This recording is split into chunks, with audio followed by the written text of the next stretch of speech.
T20 world cup ಈಗ serious ಆಗ್ತಾ ಇದೆ. ಗ್ರೂಪ್ನಲ್ಲಿ ಗೇಮ್ಗಳು ಮುಗಿದು ಈಗ ಸೂಪರ್ ಏಟ್ಗೆ ಟೀಮ್ಗಳು ಕ್ವಾಲಿಫೈ ಆಗಿದ್ದಾವೆ. ಆ್ಯಂಡ್ ಆ್ಯಸ್ ಯೂಶುವಲ್ ಈಗ ಜನಕ್ಕೆ ಈ ಟೂರ್ನಮೆಂಟ್ ಮೇಲೆ ಇಂಟ್ರೆಸ್ಟ್ ಕೂಡ ಹುಟ್ಟುತ್ತೆ. ಸೊ ಈ T20 ವರ್ಲ್ಡ್ ಕಪ್ ಫಾರ್ಮ್ಯಾಟ್ ಪ್ರಕಾರ ಸೂಪರ್ ಏಟ್ನಲ್ಲಿ 2 ಗ್ರೂಪ್ಗಳು ಇದ್ದಾವೆ. ಅದು ಗ್ರೂಪ್ 1 ಹಾಗೆ ಗ್ರೂಪ್ 2. ಗ್ರೂಪ್ 1ನಲ್ಲಿ ಈಗ ಇರೋದು ಇಂಡಿಯಾ, ಆಸ್ಟ್ರೇಲಿಯಾ, ಅಫ್ಘಾನಿಸ್ತಾನ್ ಹಾಗೆ ಬಾಂಗ್ಲಾದೇಶ್. ಇನ್ನು ಗ್ರೂಪ್ 2ನಲ್ಲಿ ಇರೋದು USA, ಇಂಗ್ಲೆಂಡ್, ವೆಸ್ಟ್ ಇಂಡೀಸ್ ಹಾಗೆ ಸೌತ್ ಆಫ್ರಿಕಾ. ಸೊ ಇಲ್ಲಿ ಕ್ವಶನ್ ಬರೋದೇನೆಂದ್ರೆ ಗ್ರೂಪ್ 1ನಲ್ಲಿ ಆಸ್ಟ್ರೇಲಿಯಾ ಹೇಗೆ ಬಂತು ಅಂತ. ಯಾಕಂದ್ರೆ ಇವರು ಗ್ರೂಪ್ನ ಡಿಸೈಡ್ ಮಾಡಿದ್ದು ಹೇಗಂದ್ರೆ ಗ್ರೂಪ್ 1ನಲ್ಲಿ A1 ಇರುತ್ತೆ. ಅಂದರೆ ಗ್ರೂಪ್ ಎ ಏನಿತ್ತು ಅಲ್ಲಿ ಮೊದಲ ಸ್ಥಾನವನ್ನು ಗಳಿಸಿದವರು. ಅಂಡ್ ಅದೇ ಗ್ರೂಪಲ್ಲಿ B2 ಇರುತ್ತೆ, C1 ಇರುತ್ತೆ ಆ್ಯಂಡ್ D2 ಕೂಡ ಇರುತ್ತೆ. ಈ ಕಡೆ group 2ನಲ್ಲಿ A2, B1, C2 and D1 ಉಳಿದವು. ಸೊ ಈ ರೀತಿಯ ಒಂದು ಫಾರ್ಮ್ಯಾಟ್ ಇತ್ತು. ಸೊ ಆ ಲೆಕ್ಕದಲ್ಲಿ ಈಗ ಈ ಪಾಯಿಂಟ್ಸ್ ಟೇಬಲ್ ಪ್ರಕಾರ ಗ್ರೂಪ್ ಬಿ ಏನಿದೆ ಅಲ್ಲಿ 2ನೇ ಸ್ಥಾನವನ್ನು ಪಡ್ಕೊಂಡಿರೋದು ಇಂಗ್ಲೆಂಡ್. ಸೊ ಅವರು B2 ಆಗ್ತಾರೆ. ಅಂಡ್ ಈ ಫಾರ್ಮ್ಯಾಟ್ ಪ್ರಕಾರ ಅಲ್ಲಿಗೆ ಅಂದರೆ ಇಂಡಿಯಾ ಇರುವಂತಹ ಗ್ರೂಪ್ಗೆ B2 ಆಗಿ ಇಂಗ್ಲೆಂಡ್ ಬರಬೇಕಿತ್ತು. ಬಟ್ ಬಂದಿರೋದು ಆಸ್ಟ್ರೇಲಿಯಾ. ಸೊ ಇದು ಯಾವ ಥರದ ಗ್ರೂಪ್ನ ಮಾಡಿದ್ರು ಅಂಡ್ ಇದಕ್ಕೆ ರೀಸನ್ ಏನು ಅನ್ನೋದನ್ನ ತುಂಬಾ ಜನ ಕೇಳ್ತಾ ಇದ್ರು ಅಂಡ್ ಕನ್ಫ್ಯೂಸ್ ಕೂಡ ಆಗಿದ್ರು. ಸೊ ಅದಕ್ಕೇನೆ ಈ ವಿಡಿಯೋ ಅಂತ ಹೇಳ್ಬೋದು. ಇಲ್ಲಿ ICC ಏನ್ ಮಾಡಿತ್ತು ಅಂದ್ರೆ group A, group B, group C, group T ಅಂತ ಡಿಸೈಡ್ ಮಾಡಿದ್ಮೇಲೆ ಅಲ್ಲಿರುವಂತಹ ಟೀಮ್ಗಳಿಗೆ ಆಲ್ರೆಡಿ ಒಂದು ನಂಬರ್ ಅನ್ನ ಕೊಟ್ಟಿತ್ತು. ಅದು ಅವುಗಳ T20 ರ್ಯಾಂಕಿಂಗ್ ಮೇಲೆ ಇದ್ದಂಥ ಇಷ್ಟು ಟೀಮ್ಗಳಲ್ಲಿ 8 ಸೆಲೆಕ್ಟ್ ಮಾಡಿಕೊಂಡು ಅಂದರೆ ಯಾವುದು ಸೂಪರ್ ಏಟ್ಗೆ ಕ್ವಾಲಿಫೈ ಆಗ್ಬೋದು ಅಂತ ಗೆಸ್ ಮಾಡಿ ಈ ನಂಬರ್ನ ಕೊಟ್ಟಿತ್ತು. ಸೊ ನಮ್ಮಲ್ಲಿ ಇಂಡಿಯಾ A1 ಹಾಗೆ ಪಾಕಿಸ್ತಾನ್ A2.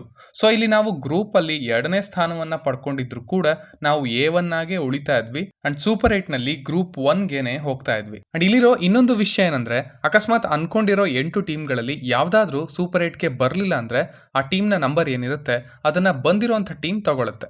ಈಗ ಫಾರ್ ಎಕ್ಸಾಂಪಲ್ ಪಾಕಿಸ್ತಾನ್ ಕ್ವಾಲಿಫೈ ಆಗಲಿಲ್ಲ, ಸೊ ಅವರ A2 USA ಹೋಯ್ತು. ಈ ನಂಬರ್ ಅವ್ರಿಗೆ ಬಂದಿದ್ದು ಗ್ರೂಪಲ್ಲಿ ಸೆಕೆಂಡ್ ಇದ್ದಾರೆ ಅಂತಲ್ಲ, ಈ ನಂಬರ್ ಎಲ್ಲ already pre decided, pre seeded. So ಅದೇ ರೀತಿನೇ ಗ್ರೂಪ್ ಬಿ ನಲ್ಲಿ ಇಂಗ್ಲೆಂಡ್ B1 ಹಾಗೆ ಆಸ್ಟ್ರೇಲಿಯಾ B2.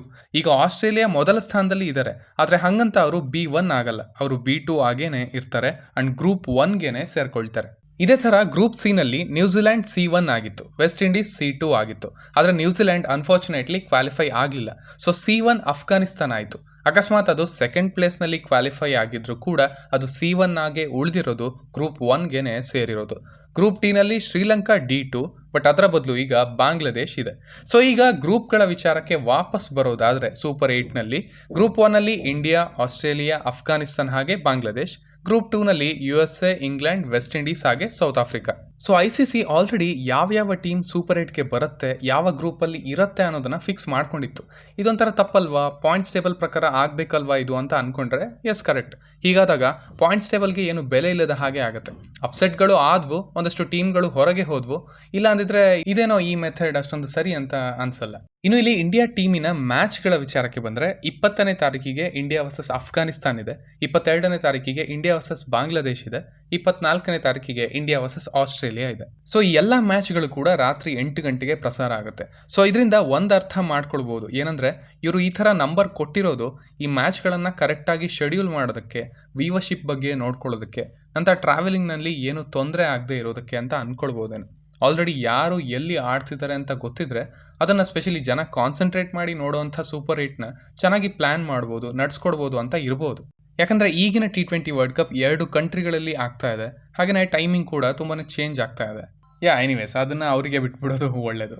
ಇನ್ನು ಇಂಡಿಯಾ ಆಡುವಂಥ 3 ಮ್ಯಾಚ್ಗಳಲ್ಲಿ 2 ಗೆದ್ದರೂ ಸಾಕು ಆ್ಯಂಡ್ ಗೆಲ್ತಾರೆ ಕೂಡ ಅಂತ ಅಂದ್ಕೊಳ್ತೀನಿ. ಬಟ್ ಆಸ್ಟ್ರೇಲಿಯಾನ ಬೀಟ್ ಮಾಡಬೇಕು, ಅದೊಂದು ಆಸೆ ಅಂತೂ ಇರುತ್ತೆ. ಆ್ಯಂಡ್ ಸೆಮಿಫೈನಲ್ನಲ್ಲಿ ಆಸ್ಟ್ರೇಲಿಯಾ ಎದುರಾಗಲ್ಲ, ಅದೊಂದು ಖುಷಿನೂ ಇರುತ್ತೆ. ಲೆಟ್ಸ್ ಏನಾಗುತ್ತೆ ಅಂತ. ಸೊ ಇಷ್ಟು ನಾನು ಹೇಳಬೇಕು ಅಂತ ಅಂದ್ಕೊಂಡಿದ್ದು ಈ ಟಾಪಿಕ್ನ ಮೇಲೆ. ಇನ್ನು ICCಯ ಈ ರೂಲ್ ಬಗ್ಗೆ, ಈ ನಂಬರ್ ಸಿಸ್ಟಮ್ ಬಗ್ಗೆ ನಿಮ್ಗೇನು ಅನಿಸುತ್ತೆ ಅನ್ನೋದನ್ನು ಖಂಡಿತ ಕೆಳಗಡೆ ತಿಳಿಸಿ. ಆ್ಯಸ್ ಯೂಶುವಲ್ ಮತ್ತೆ ಸಿಗೋಣ.